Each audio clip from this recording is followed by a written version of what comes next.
గురుగారు, స్వర్గారోహణలో ధర్మరాజుతో పాటుగా ఒక కుక్క కూడా అనుసరించింది. ఆ సునకం మనకి ఎటువంటి సందేశాన్ని అందిస్తుంది? ఎంతో గొప్ప సందేశం ఉన్నది. ఇవాల్టి తరానికి యువకులకే కాదు తల్లిదండ్రులకు కూడా దీంట్లో ఉన్నటువంటి సందేశం చాలా చాలా గొప్పది. స్వర్గారోహణ చేసేటప్పుడు ధర్మరాజు తన తమ్ములు నలుగురిని, తన భార్య ద్రౌపదిని కూడా వెంట పెట్టుకుని వెళ్ళాడు. ఆ వెడుతున్న సందర్భంలో మధ్యలోనే ద్రౌపది ప్రాణాలు త్యజించింది. తరువాత సహదేవుడు, తరువాత నకులుడు, తరువాత అర్జునుడు, ఆ తరువాత భీమసేనుడు కూడా మరణించాడు మార్గమధ్యంలోనే. ధర్మరాజు మాత్రమే ఈ మానవ దేహంతో, ఈ పాంచభౌతిక దేహంతో స్వర్గానికి వెళ్ళడానికి వెడుతున్నాడు. అతని వెంట ఒక సారమేయం కూడా ఉన్నది, కుక్క, సునకం. చాలా గొప్పది కుక్క, సామాన్యమైనది కాదు. దేవేంద్రుడే దేవలోకానికి తీసుకువెళ్ళటం కోసం దివ్యమైన రథాన్ని తీసుకుని వచ్చాడు. రథాన్ని అధిరోహించవయ్యా, నిన్ను నేను స్వర్గానికి తీసుకువెడతాను అన్నాడు. అయ్యా దేవేంద్ర, ఇదిగో ఈ సారమేయం, ఈ సునకం ఉన్నదే, నా వారందరూ నన్ను వదిలిపెట్టారు. తోడబుట్టినవారు, తల ఉంచి తాళి కట్టించుకున్న ద్రౌపది నన్ను వదిలిపెట్టి వెళ్ళిపోయింది. ఇది మాత్రం నన్ను వదలలేదు గనుక దాన్ని కూడా నీవు రథంలో ఎక్కించుకున్నట్లయితే నేను ఎక్కుతా, లేకపోతే లేదన్నాడు. కుక్కను రథం ఎక్కించడం ఏమిటయ్యా, ఇది నేను ఎక్కి తిరిగేటువంటి రథం, చాలా దివ్యమైనటువంటి రథం, దాంట్లో ఒక సునకాన్ని ఎక్కించడం ఏమిటి అని సందేహాన్ని వెలిబుచ్చాడు. ఏమి చెప్పినా ధర్మరాజు అంగీకరించలా, దాన్ని కూడా ఎక్కించమన్నాడు.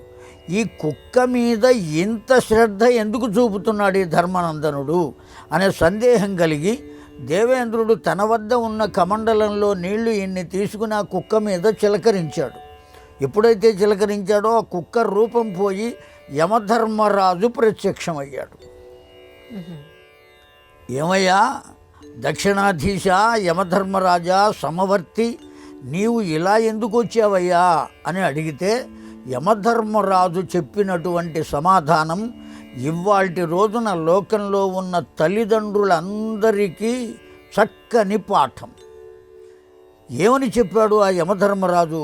దేవేంద్ర, ఇతడి పేరు యుధిష్ఠిరుడు.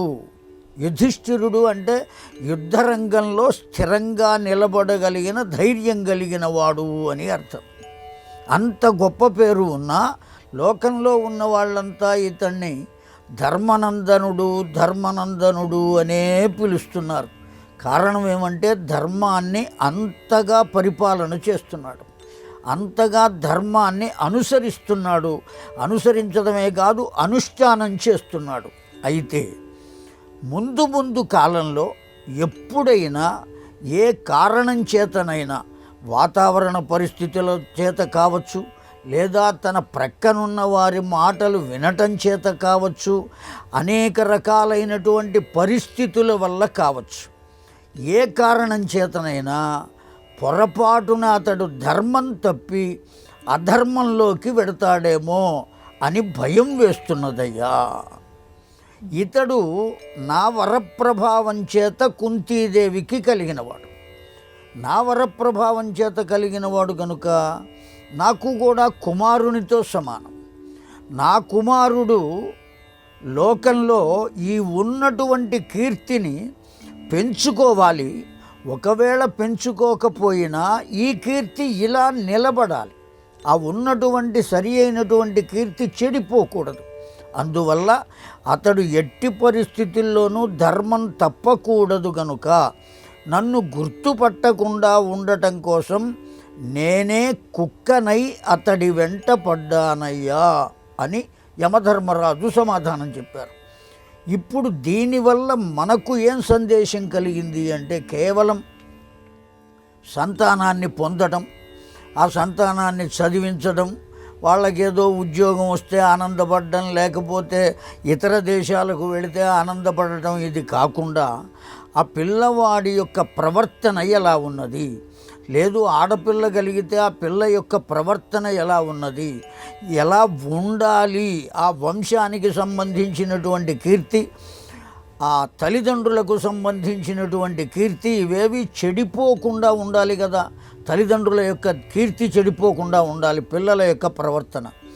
అలాగే ఆ వంశము యొక్క ప్రతిష్ట కూడా, ఒక వివాహం చేయాలి అంటే ఆ వంశము యొక్క తరాలు 4 తరాల వరకు చూడాలి అని చెప్పబడింది శాస్త్రం. అందుకనే వివాహం జరిగే సందర్భంలో ప్రవర అని చెబుతారు. ఎందుకు చెబుతారు ఆ ప్రవర? ముత్తాత, తాత, తండ్రి, ఈ పెండ్లి కుమారుడు, వీళ్ళ యొక్క వంశాలు, వాళ్ళ గోత్రాలు ఇవన్నీ చెబుతారు.